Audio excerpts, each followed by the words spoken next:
post-World War II era, Quebec experienced an unprecedented immigration wave of people coming mostly from Europe, and Italians comprised a large proportion of that immigration wave.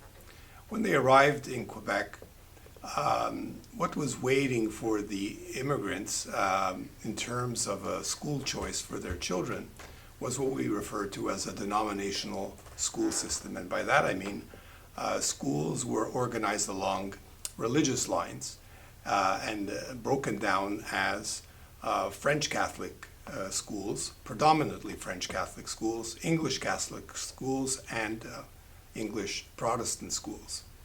Italians that arrived here were predominantly Catholic and spoke a Romance language.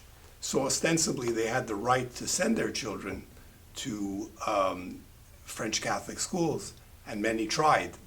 But for some reason they were rejected by the principals that received these parents with their children, and basically instructed to go to the English school.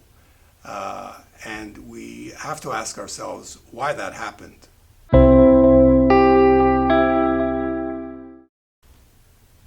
I have a clear recollection of the day my mother brought myself and my older brother to be enrolled in school.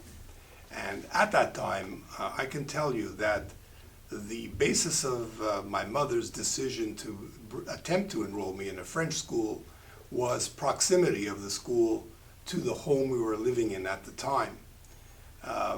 Much is said about the economic or career motivation of Italian parents in terms of choosing a school for their kids because immigrants were seeking upward social mobility and wanted the best for their kids. But I could tell you that the only thing my mother was thinking about is getting me to school and back as quickly as possible. And there was a particular intersection she wanted me to avoid the crossing, which I would have to cross if I went to an English school.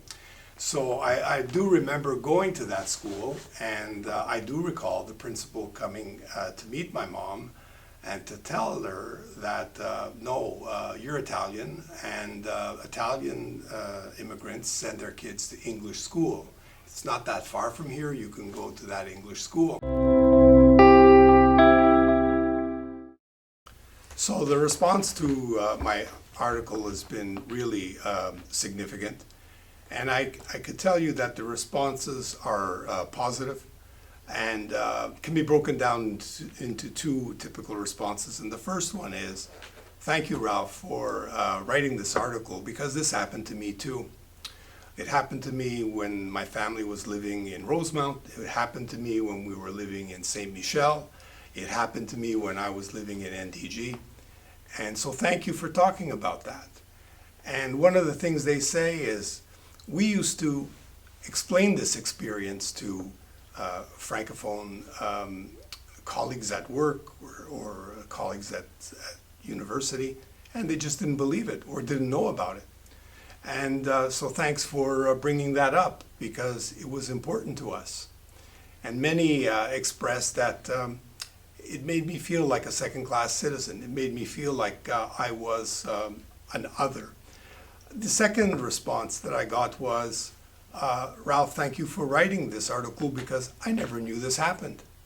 And my retort to that is, of course you didn't know it happened, because nobody ever taught that to you.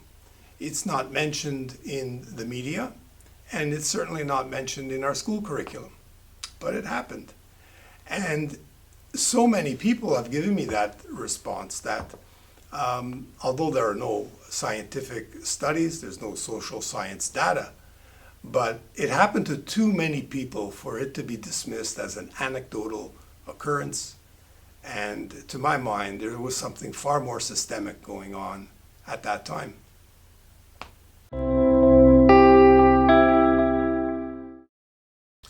Well, the false narrative that I was trying to address was the one that that posits that Italians, Italian immigrant parents, intentionally sent their children to English schools. And the reason they did that was that they preferred that language choice for their children because it would be more consistent with social mobility. And implied in that belief is a rejection of the French language and a reluctance to have their children attend French schools because it would be more advantageous for them career-wise to go to English schools. And I really challenge that narrative because it's a narrative, first of all, that's been very popular and used over the last 40 to 50 years. Again, it's an instance of immigrant blaming for language issues in Quebec. But my experience certainly contradicts that, and the experience of a good many Italian immigrant children challenge that assertion. Many of us attempted to attend French schools and were rejected from that choice.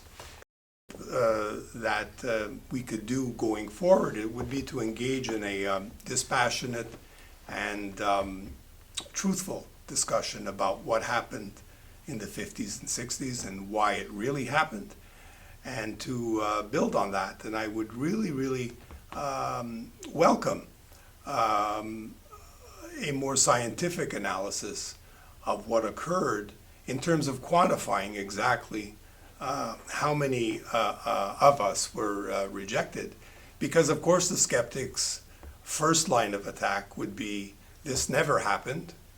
And the alternative argument would be, if it did happen, it only happened to a few of you. But too many people are writing me private messages on my social media platforms indicating that it was pretty much a widespread thing. And there are enough living witnesses to this experience that could participate in studies that would seek to generate some credible social science data on this experience. And ultimately, I believe that when this kind of discrimination has occurred in the past, there's a relevance to talk about it today. And there's an importance, I think, for a democratic society committed to human rights, as Quebec is, to embrace that past, all of it, and to own it, and to indicate that when a wrong has been done, that we acknowledge that that happened, and then we do what humans do, we apologize for it.